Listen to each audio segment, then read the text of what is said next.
আসসালামু আলাইকুম এভরিওয়ান। কাছে থেকেও দূরে তুমি গল্পের ৪ নাম্বার পর্ব। তো চলো বেশি কথা না বলে গল্প শুরু করা যাক। সকাল সকাল কলিং বেলের আওয়াজ পেয়ে হাতের কাজটুকু ফেলে আগে তাড়াহুড়ো করে দরজাটা খুলে দিল হিমি। সম্মুখে আরমানকে দাঁড়িয়ে থাকতে দেখে মুখে হাসি ফুটে উঠল। আরমান আলতো হেসে সালাম দিয়ে বলল, কেমন আছেন বড় ভাবি? হিমি বলল, ভালো আছি। এতদিন পর কেন এলে? মাঝে মধ্যে তো একটু আসতে পারো, ভেতরে এসো। আরমান ভেতরে আসতে আসতে বলল, আমি মাঝে মধ্যে এলে যে কিছু মানুষের মাথা গরম হয়ে যায় ভাবি, সেজন্যই তো আসতে পারি না। হিমি বলল, সবার কথা অত ধরতে নেই, টেবিলে বসো, আমি খাবার দিচ্ছি। আরমান বলল, সবার খাওয়া শেষ? হিমি বলল, না, কেউ তো এখনো ঘুম থেকেই ওঠেনি। তোমার বড় ভাই কাল অনেক রাত করে বাড়ি ফিরেছে, আর তানভীরের তো এত সকাল সকাল ঘুম থেকে ওঠার অভ্যাস নেই। বাবা অবশ্য ঘুম থেকে উঠেছে, উনি ঘরে আছে। আরমান বলল, আচ্ছা আমি আগে বড় আব্বুর সাথে দেখা করে আসি। কথাটা বলে আরমান দোতলায় চলে গেল। যাওয়ার পথে আগে তানভীরের ঘরটাই সামনে পড়ল। দরজাটা খোলা দেখে একবার ঘরের ভেতরে উকি দিল। তানভীর বোধহয় সবেমাত্র ঘুম থেকে উঠেছে। বিছানার ওপর বসে দুহাতে নিজেই নিজের চুল খামচে ধরে আছে। এর কারণটাও অবশ্য আরমান ঠিকই বুঝল। ব্যঙ্গাত্মক গলায় বলল, মাল খাওয়া মনে হয় তোর কম হয়েছে, আর একটু খেলে একেবারে চুলগুলো ছিঁড়ে ফেলার শক্তি পেতি। খুব অপছন্দের একটা কণ্ঠস্বর তানভীরের কানে যেতেই চমকে চোখ খুলে তাকালো দরজার দিকে। প্রথমে একটু অস্পষ্টই দেখল, তারপর ধীরে ধীরে আরমানের মুখটা স্পষ্ট হলো। তবে তানভীরের বিশ্বাস হলো না যে আরমান এত সকালে ওর ঘরের সামনে দাঁড়িয়ে আছে। মাঝে মাঝেই তো এমন হয় তানভীরের সাথে। সে আরমানকে সামনে দেখতে পেয়ে গালিও দিয়ে দিয়েছে অনেকবার, আজকেও তার ব্যতিক্রম হলো না। শালা সর সামনে থেকে, মাল খেলেও তোকে দেখি, না খেলেও তোকে দেখি। শালা পেয়েছিসটা কি? আমার ঘাড় থেকে কবে নামবি তুই? আরমান পুনরায় ব্যঙ্গাত্মক গলায় বলল, আমি আর ওঠার সময় কই পেলাম? ওখানে তো সারাদিন শয়তানরাই উঠে বসে থাকে। শালা থাক তুই বিছানায় উপর হয়ে। কথাটা বলে আরমান ঘরের দরজাটা বন্ধ করে দিয়ে চলে গেল। এতক্ষণে তানভীরের টনক নড়ল। তার মানে আরমান সত্যি এসেছিল। কিন্তু কেন এসেছে ওর বাড়িতে আরমান? তানভীরের বাড়িতে তানভীরের অনুমতি ব্যতীত কেন আরমান আসবে? এ বাড়িতে তানভীরের কথার কোনো মূল্য নেই। কতবার করে নিজের বাবা ভাইকে বলল আরমান যেন এই বাড়িতে না আসে, কিন্তু কেউ ওর কথা শুনবে না। বরং মানা করলে আরও বেশি বেশি করে আসতে বলবে। তাড়াহুড়ো করে বিছানা থেকে নেমে ওয়াশরুমে গেল ফ্রেশ হতে। নিজের বাবা ভাইয়ের সামনে গিয়ে যদি এমন ঢুলতে থাকে তাহলে সমস্যা আছে। ঘরের জানালার পাশে রাখা আরামকে দাঁড়ায় বসে খবরের কাগজ পড়ছেন মুহিব হোসেন। তবে এর মাঝে বেশ কয়েকবার ঘড়িতে সময় দেখে নিয়েছেন তিনি। বরাবরই তিনি সময় সচেতন মানুষ। তার দৈনন্দিন জীবনটা বেশ নিয়মমাফিক চলে। প্রয়োজনীয় জায়গায় 1 মিনিটও দেরি করে পৌঁছাতে তিনি পছন্দ করেন না। দেখতে দেখতে ঘড়ির কাঁটাটা 8:30টার ঘরে গিয়ে ঠেকল। খবরের কাগজটা তিনি একপাশে রেখে দিলেন, সেই সাথে চোখের চশমাটাও। ওটার জন্য উদ্যত হতেই একটা পরিচিত কণ্ঠস্বর ভেসে এলো তার কানে। কণ্ঠের ডাকটা শুনেই তার মুখে হাসি ফুটে উঠল। দরজার দিকে তাকিয়ে দেখলেন আরমান দাঁড়িয়ে আছে। সালামের জবাব নিয়ে ইশারায় ভেতরে আসতে বললেন। রুমে তখন তার স্ত্রী কল্পনাও উপস্থিত। এই সকাল সকাল আরমানকে বোধহয় তার খুব একটা ভালো লাগে না। অবশ্য আরমানকে তার সকাল বিকাল সন্ধ্যা কিংবা রাত কোনো সময় পছন্দ হয় না। একদম ছোট ছেলের মতন তিনিও দুচোখে আরমানকে সহ্য করতে পারেন না। সহ্য করতে না পারার কারণটাও তার ছোট ছেলেই। আরমান ভেতরে এসে তাকেও সালাম দিল। তিনি গম্ভীর গলায় কোনো মতে সালামের উত্তরটা নিলেন। এক প্রকার বাধ্য হয়ে উত্তরটা দিলেন, না হলে আরমানের সামনেই স্বামীর চোখ রাঙানো সহ্য করতে হবে, সেসব তিনি খুব ভালো করেই জানেন। আর এই ছেলের সামনে নিজের স্বামীর কাছে কোনো মতে অপমানিত হতে তিনি প্রস্তুত নন। ছোট ছেলের তো মান সম্মান শেষ করেই দিয়েছে, অন্তত তার নিজের মান সম্মানটা ঠিক রাখতে হবে। শ্বশুর বাড়িতে গেলে এই ছেলের মায়ের অশান্তিতে বাঁচা যায় না, আর এখানে এই ছেলের অশান্তিতে বাঁচা যায় না। আরমান ভেতরে আসতেই তিনি বাহিরে চলে গেলেন। গাইস, তোমরা কি জানো আমি ওয়ানেক্সে গেম খেলার মাধ্যমে প্রতিদিন টাকা আয় করি? এই আইপিএলে তোমাদের পছন্দের টিমের ওপর বাজি ধরে তোমরাও যদি আমার মতো টাকা আয় করতে চাও, তাহলে এখনই গুগলে ওয়ানেক্স সার্চ করে অফিসিয়াল ওয়েবসাইটে গিয়ে রেজিস্ট্রেশন করো। আর রেজিস্ট্রেশনের সময় যদি আমার দেওয়া special promo code RED18 use করো, তাহলে অসংখ্য বোনাস এবং ফ্রি স্পিন পেয়ে যাবা। আর ওয়ানেক্স কিন্তু একটা ইন্টারন্যাশনাল লাইসেন্সকৃত প্ল্যাটফর্ম এবং সবচেয়ে বিশ্বস্ত।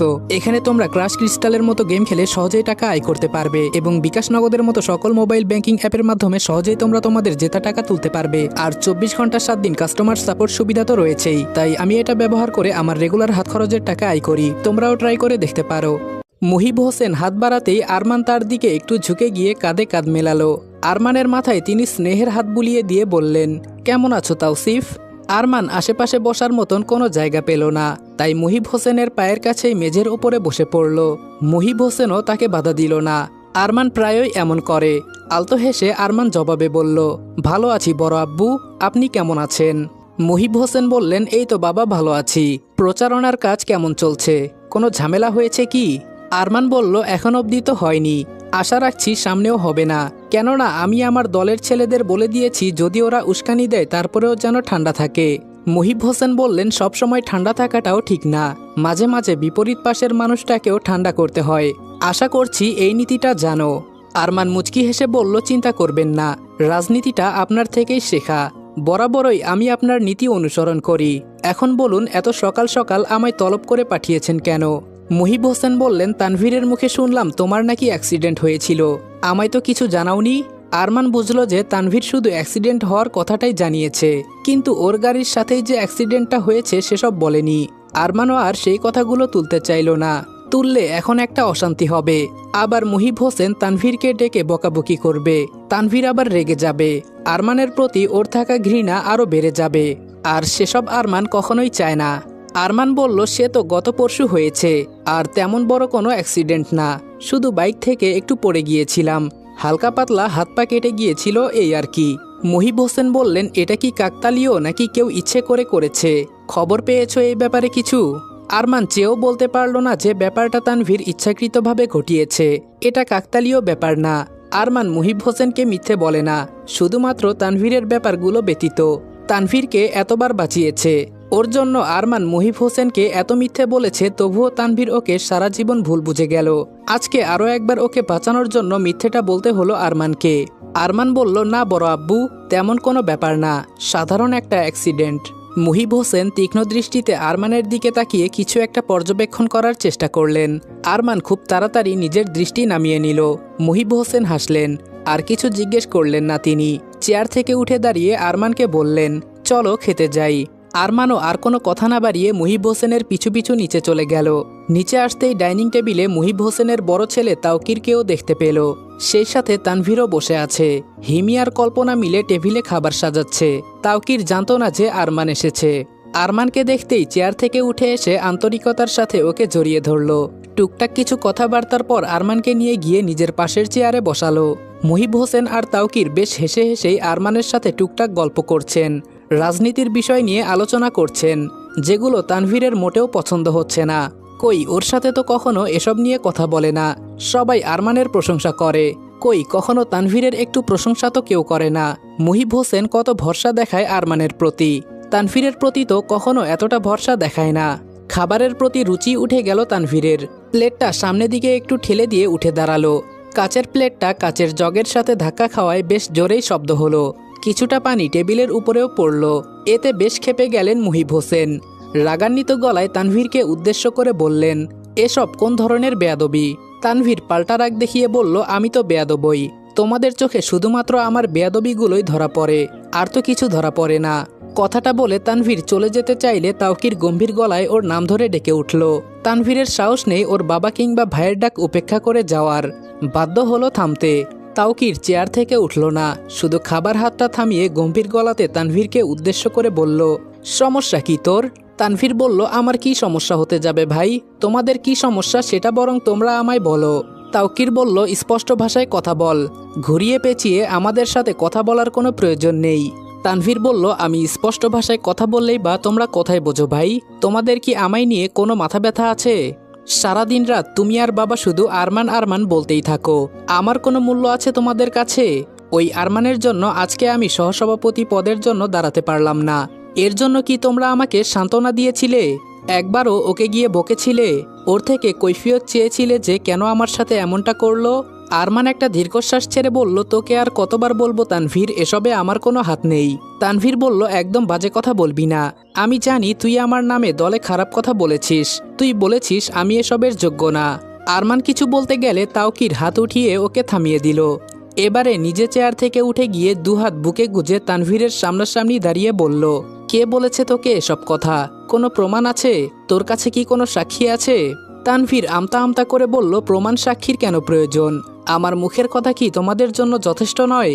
তাওকির বলল, অবশ্যই না। অন্য কারো সম্বন্ধে বললে তাও বিশ্বাস করতাম, কিন্তু তুই অপবাদ তুলেছিস আরমানের নামে, যে তোর মতনই আমার রক্ত। তোর এসব বাচ্চামো অনেক সহ্য করেছি, কিন্তু সবকিছুর একটা সীমা থাকে। আগে নিজেকে ভালো করে তৈরি কর।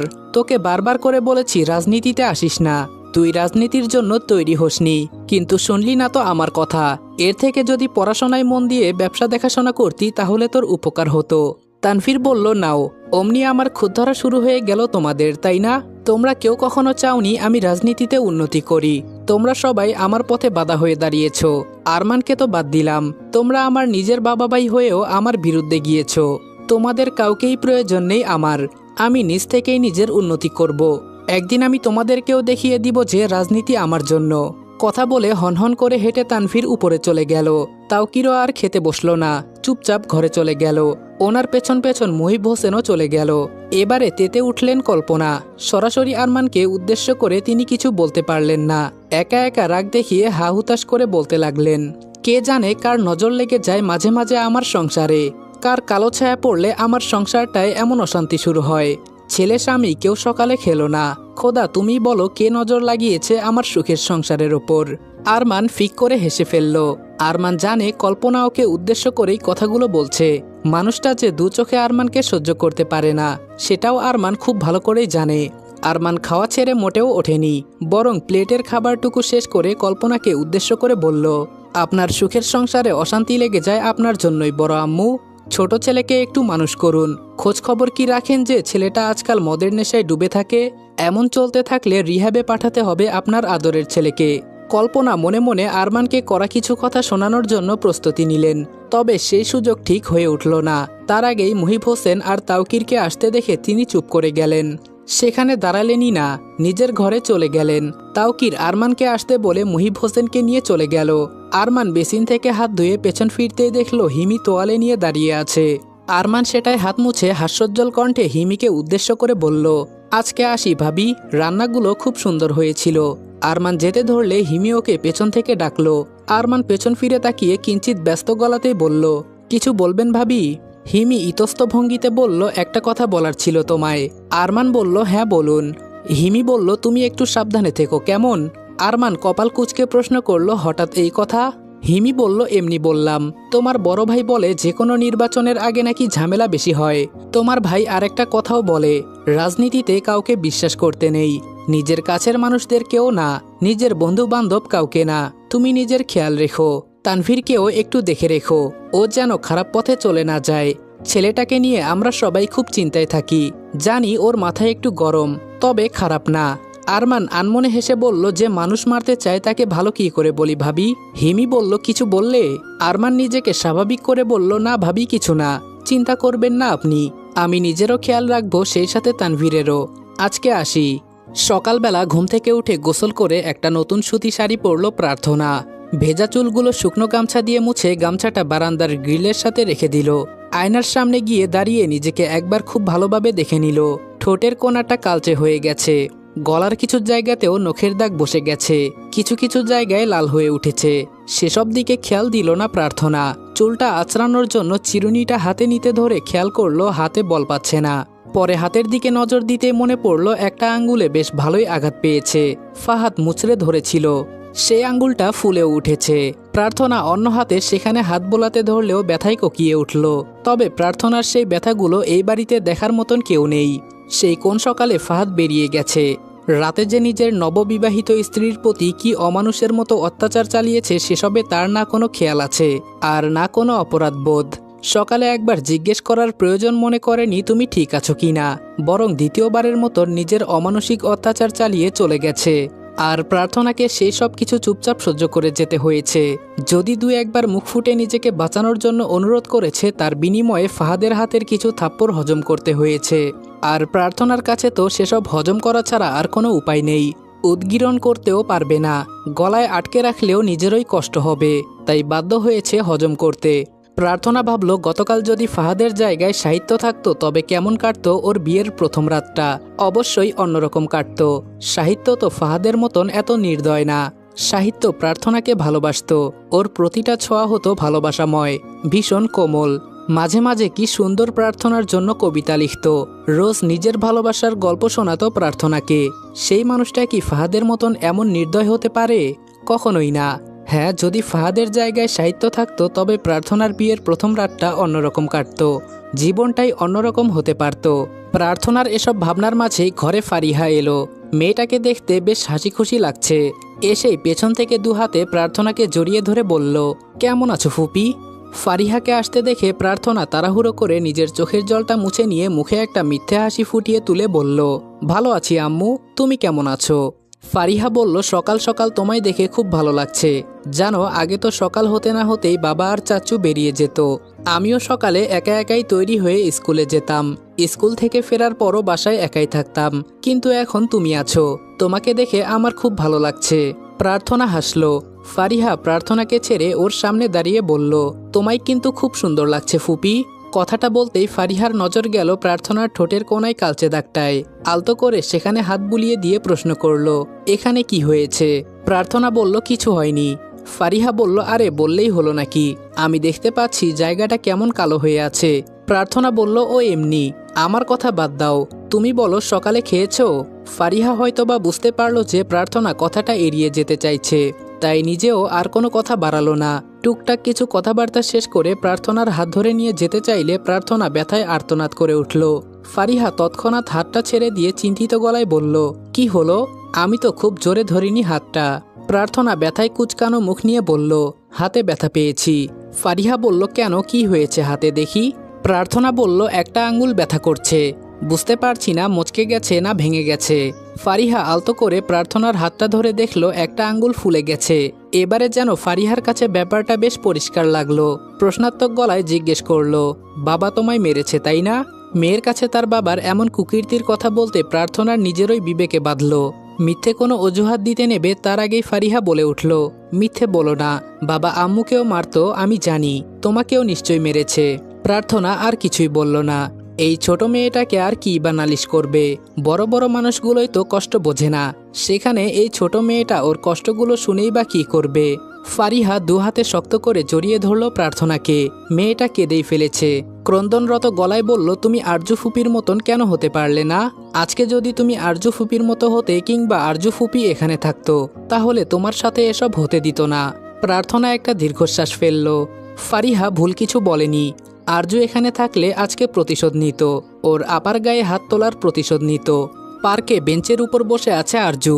আজ সময়ের একটু আগেই এসেছে, তার কারণ আজকে ওর এক বান্ধবী ওকে আসতে বলেছে। অনেকদিন হলো দেখা করতে চাইছে মেয়েটা। আরজুর অবশ্য যদিও খুব একটা ইচ্ছে ছিল না দেখা করার, অন্য কোনো জায়গায় ডাকলে হয়তো দেখা করতে যেতও না, তবে যেহেতু এই পার্কেই আসতে বলেছে তাই রাজি হয়ে গেছে। বেশ কিছুক্ষণ বসে থাকার পর অবশেষে আরজুর বান্ধবী এলো। আরজুকে দেখে মেয়েটা উচ্ছ্বাসিত হয়ে এগিয়ে এসে ওকে জড়িয়ে ধরল। তবে আরজুর মাঝে বিশেষ কোনো প্রতিক্রিয়া দেখা গেল না, কোনো রকমে শুধু পাল্টায় একটু জড়িয়ে ধরল। আরজুর নজর তখন ওর বান্ধবীর সাথে আসা ছেলেটার উপর। এর আগে কখনো ছেলেটাকে দেখেনি। আরজুর জন্য একদমই নতুন মুখ। মলি আরজুকে ছেড়ে দিয়ে কিঞ্চিত অভিমানী গলায় বলল, কতদিন হলো তুই আমার সাথে দেখা করিস না, আমার কথা কি একটুও মনে পড়ে না তোর? আরজু বেশ স্বাভাবিক ভঙ্গিতে বলল, সত্যি বলতে তুমি ফোন না করলে তেমন একটা মনে পড়ে না। মনে পড়ার কি দরকার ছিল? মলি ভেবাচেকা খেয়ে গেল। জোরপূর্বক হাসার চেষ্টা করে বলল, আসলে আমরা তো বন্ধু, দেখা না হলে মনে পড়বে এটাই তো স্বাভাবিক, তাই না? আরজু বলল, তুমি আমার বন্ধু? বন্ধুরা তো সব সময় পাশে থাকে, তুমি তো আমার পাশে নেই।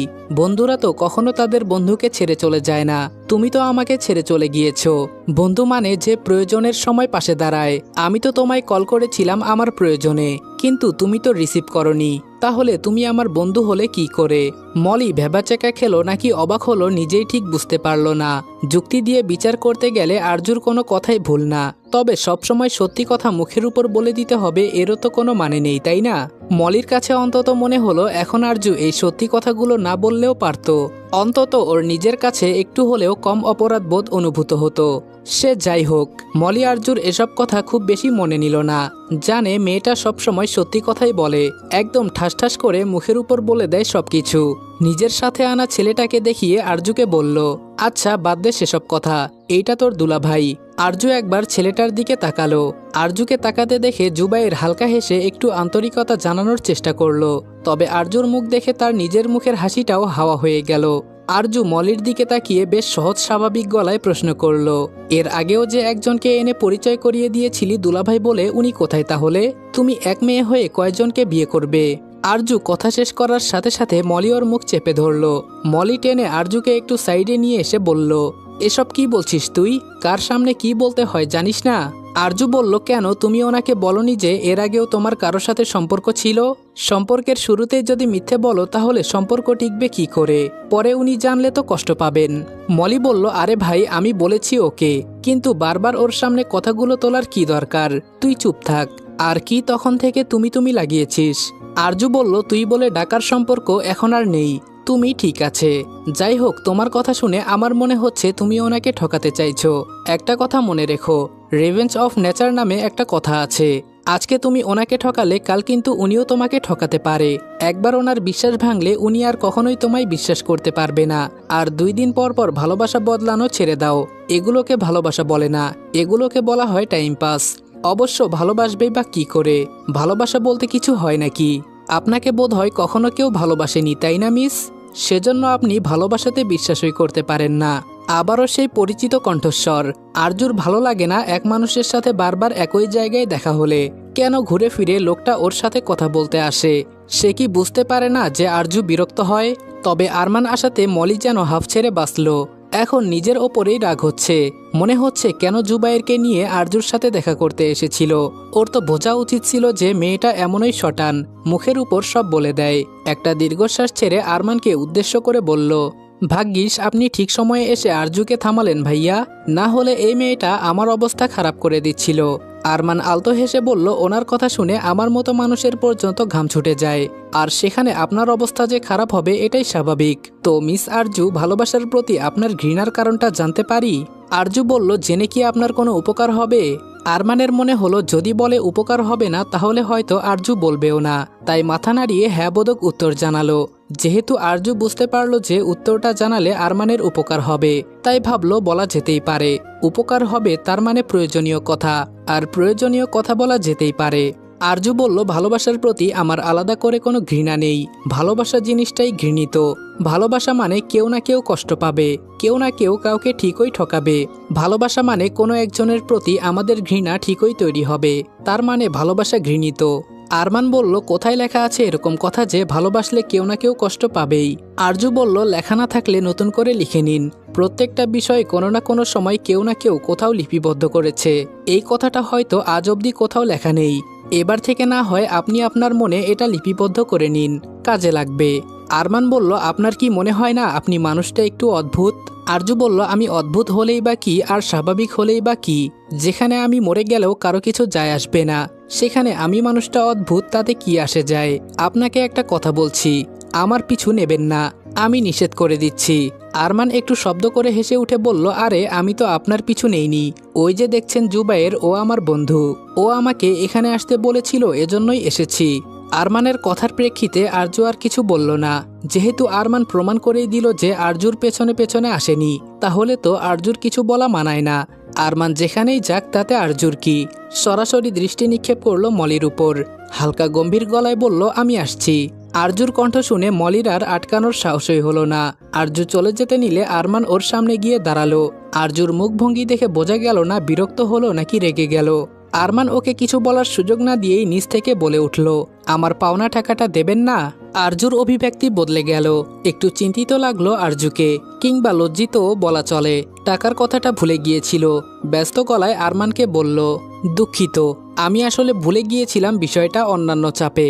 আরজুর কণ্ঠের অপরাধবোধ দেখে আরমানের নিজেরই কেন যেন খারাপ লাগলো। মনে হলো কথা বলার জন্য বলার ভুল বিষয়টা কাজে লাগিয়েছে। আরমান বলল, আরে ক্ষমা চাইতে হবে না, ঠিক আছে, আপনার যখন সময় সুবিধা হবে দিয়ে দেবেন। আরজু বলল, আমার কাছে টাকা আছে, আমি আপনাকে দিচ্ছি। আরজু ব্যাগের পকেট থেকে একটা 1000 টাকার নোট আরমানের দিকে বাড়িয়ে দিয়ে বলল, আপনার পাওনা টাকাটা নিয়ে বাকিটা আমাকে ফেরত দিন। আরমানের মনটা খারাপ হয়ে গেল। এই একটা অজুহাতই তো ছিল আরমানের কাছে বারবার আরজুর সাথে কথা বলার জন্য। সেই দিন আরজু যেভাবে গুনে গুনে কয়েকটা খুচরো টাকা দিয়েছিল, তাতে আরমান ভেবেছিল বাকি টাকাটা দিতে হয়তো ওর একটু সময় লাগতে পারে।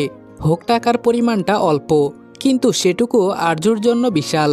টাকাটা হাতে নিয়ে কিছুক্ষণ ভাবলো কি করা যায়। বেশ তাড়াতাড়ি একটা উপায়ও পেয়ে গেল। আরমান বলল, আমার কাছে তো এত খুচরো নেই, আপনি খুচরো দিন। আরজু বলল, আমার কাছে তো খুচরো হবে না।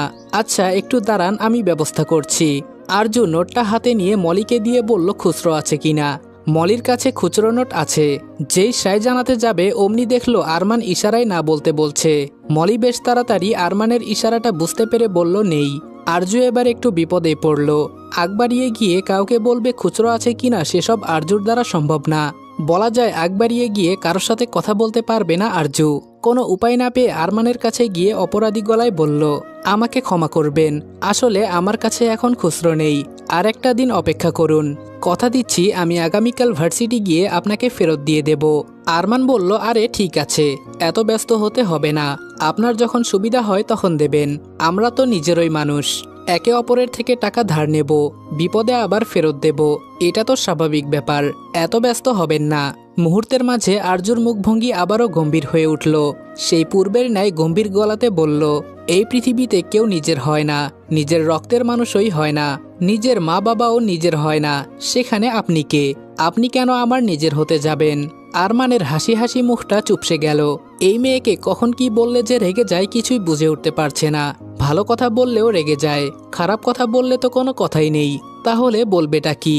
আবার আরমান চুপচাপ থাকলে তো এই মেয়ে আগ বাড়িয়ে কোনোদিনও কথা বলবে না।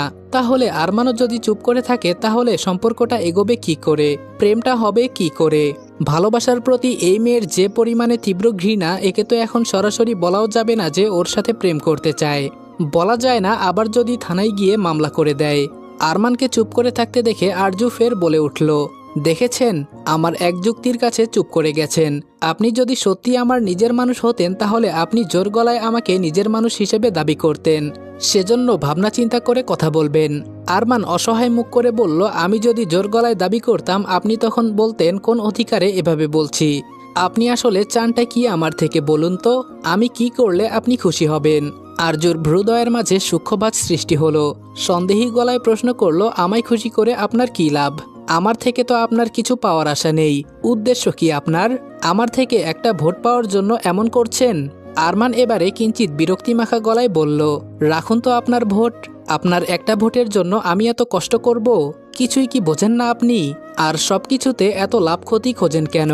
আরজু বলল, পুরো পৃথিবীটাই যেখানে লাভ ক্ষতির উপর চলে সেখানে আমি খুঁজলেই দোষ? আপনি আমার পেছনে ঘুরছেন কোনো না কোনো উদ্দেশ্য নিয়ে, কোনো কিছু পাওয়ার লোভেই তো। তাহলে আমি মিথ্যে বললাম কোথায়?